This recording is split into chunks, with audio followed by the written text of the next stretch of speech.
Procurement. I know you think it's boring. Today, we're going to say why it matters. Today on Culture Builder Live.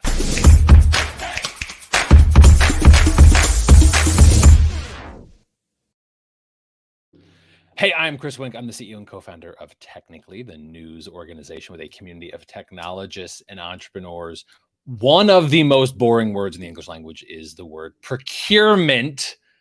I know you're falling asleep on me. Don't, because it matters a lot. Billions of dollars trade hand from large entities, corporations, universities, governments, and other large entities through procurement processes.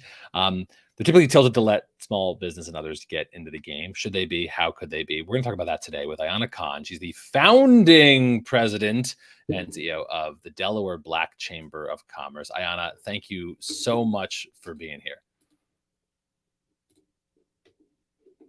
You're muted, Ayannah. We did it. You did it. Classic. Thanks for being here, Ayannah. As you unmute yourself. Thanks for being here. Thank you so much for having me, Chris.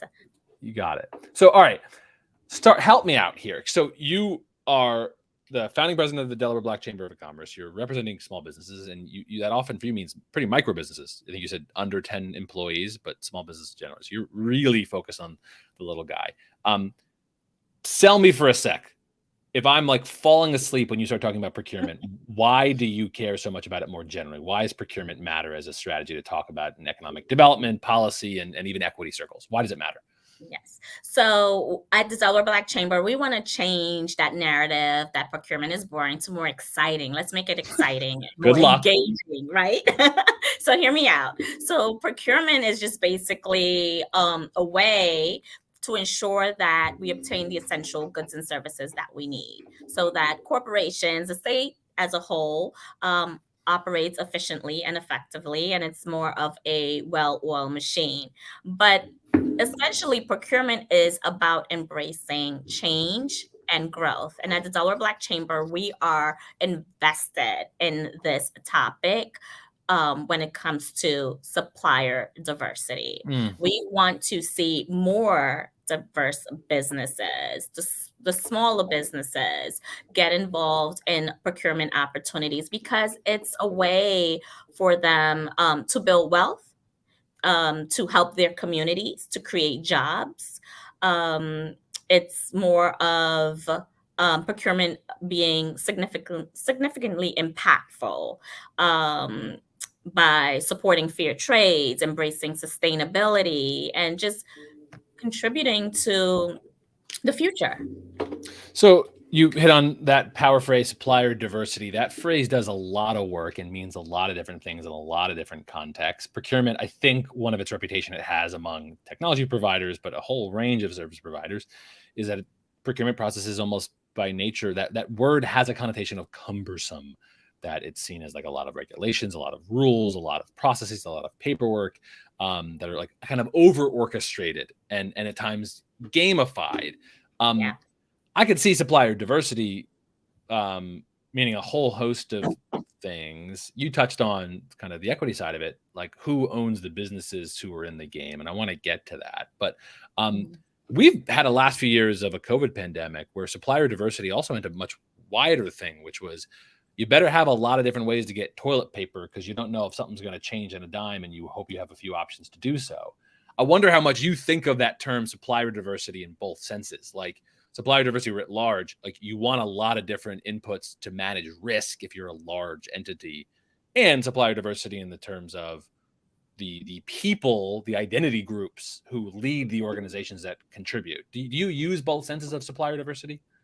Yeah, absolutely. I mean, supplier diversity and procurement, effective procurement and effective supplier diversity is about critical thinking, right? And the pandemic showed us that. So it's about using negotiation skills, market research, and building relationships. So it's a whole host of things to ensure that we have sustainable cost savings, in our communities, in our business, and that we're getting an ROI.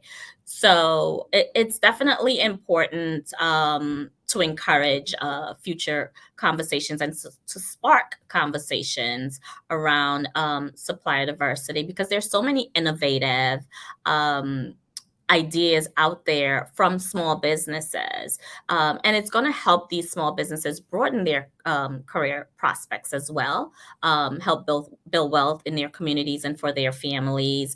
It's going to help organizations and the state as well shape their success and drive innovation as a whole. So it's also mainly in part about boosting financial outcomes for both parties. So it's win-win.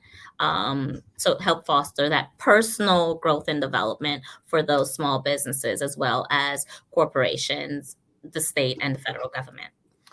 You hit on that point of health on both sides of it. An underpinning of a lot of procurement strategy is the concept of network effect, that once you know someone, there's a degree of trust, it gets easier to work with them again, and that seems natural. But there's also the sense of, once I know how to use your complicated system or know your involved process, it gets easier for me the second time, which also might make intuitive sense. But when you play that out over the game, out of time, over time, there's a sense that if you are late to the game, you can never catch up. And so that is where a social justice conversation around, supplier diversity in terms of Black-led companies, women-led companies. There's even obviously lots of conversations around veteran companies and companies, people who have different disabilities. If you believe that folks have less network effect or less experience through a program, we want to get them involved.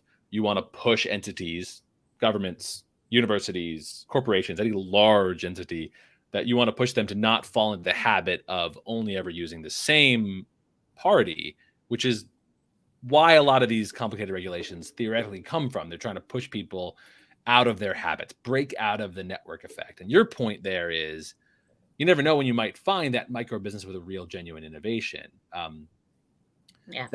Say a bit more about that pushing and how it's happening on both sides. I believe that you have to really be intentional, and to provide the remedy to the barriers that are in place. You have to be intentional about that. You just can't throw out the buzzwords and say, yes, we support supplier diversity.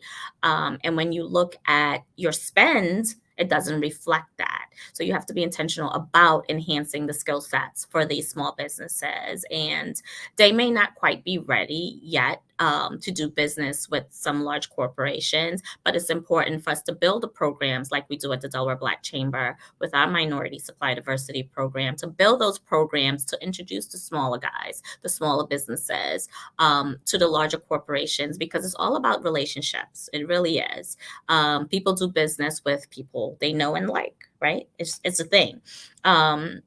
So forming those relationships and letting them know, hey, to do business with us, as a global corporation, these are all the steps. This is the checklist. These are the things that you need to do, because some small businesses are deterred sometimes because they look at the process and it's so convoluted, and they don't have the capacity to hire a consulting firm. That's, mind you, is a very lucrative business, right? These businesses that help secure contracts for other corporations, they may not have the capacity to do that. They have to take time out of their business. But this is a way to help them scale, to help them build wealth, to help them pass on this business maybe for generations to come.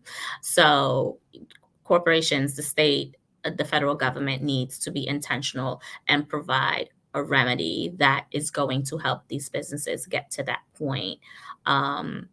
But there are also already businesses that are ready to do business with the state and with these large corporations, that also have barriers in place. So that's where the relationship building comes in, to get them to the right folks, to talk to the right people that can help them secure those contracts.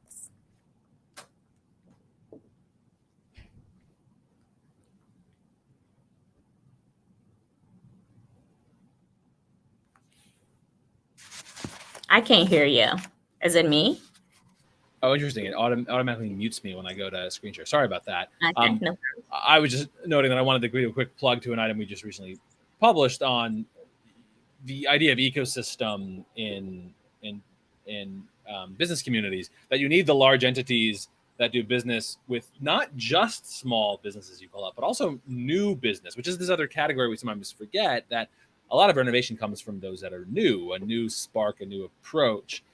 Some will end up growing big, some may fail, some may stay in the middle. And as you note, many small businesses will also just find a really specific niche that they can settle into. Yeah. And when you are the big guy, having a diversity of suppliers lets you feel like you have managed risk somewhat. So, okay, that's helpful. We get the importance. I got two little questions before I lose you. One, any signs that you see of what is an effective procurement process, or like how do you know when you look at a large entity's process, what are signs that it's being managed well? So a good sign that your procurement plan is effective, it has to have clear objectives and goals, like minority goals, right? Which is what we push here at the Delaware Black Chamber of Commerce, having those goals in place. So as procurement individuals that are creating these opportunities, they need to definitely have specific measurable targets. Of course, that aligns with their organization, but also aligns with the community and our economy. So, getting a comprehensive analysis on what that looks like is important. Monitoring the markets and just having a pulse on what's going on in the communities that you're in. You know, Delaware is the incorporation capital of the world, so we should be leading in this space when it comes to effective procurement and effective supplier diversity. They have to be more proactive in risk management processes, and just being assertive when it comes to, you know, being well prepared and managing unforeseen circumstances, because again, it's going to drive collaboration and innovation, you know, for the smaller guys, for the smaller businesses. That's right. I'm gonna lose you in a sec, but I just gotta ask because you're deep in economic development communities. We technically are reporting heavily on the Economic Development Administration's, the EDA's Tech Mhm. Hubs program. We're coming up a couple weeks out from their notice of funding first application process. Just curious, are you in any conversations in Delaware about the NOFO program, the Tech Yeah, Hubs program? actually, there was a call last week, which was just basically like a strategic session last week, facilitated by the University of Delaware around the EDA Tech Hub NOFO. And I definitely think that in the great state of Delaware, we have an amazing stakeholders, organizations, and amazing community here for us to establish a task force here. Um, and promote a cross sector of collaboration and encourage collaboration here with the talented folks that we have here in the state of Delaware. So we have to be intentional. This is a key word, intentional, about facilitating sharing. Right? There's a lot of gatekeeping when it comes to sharing and implementing best practices and platforms and mechanisms to be successful. So I think we're off to a good start with that call that we had last week with the University of Delaware and other stakeholders. So I believe that, you know, Delaware, you know, we got some skin in the game. We can definitely compete. I like to hear that. I want to do one last quick shout out. See if there's going to one quick shout out on my colleague Holly Quinn's story around how Delaware should Mhm. approach this. Holly Quinn, Delaware native, fantastic technical reporter, asked a bunch of folks, is Delaware meant to chip in with a broader Philadelphia regional pitch? Should Delaware go on its own? Should they do both? And I'll note, this is a conversation happening around the country. How should regionalism break in? This program really wants a regional focus. And so Holly was curious how folks are handling this. What's your stance on this? Should it be Delaware going on its own? What's I your would say stance on it? so. I mean, we have uh,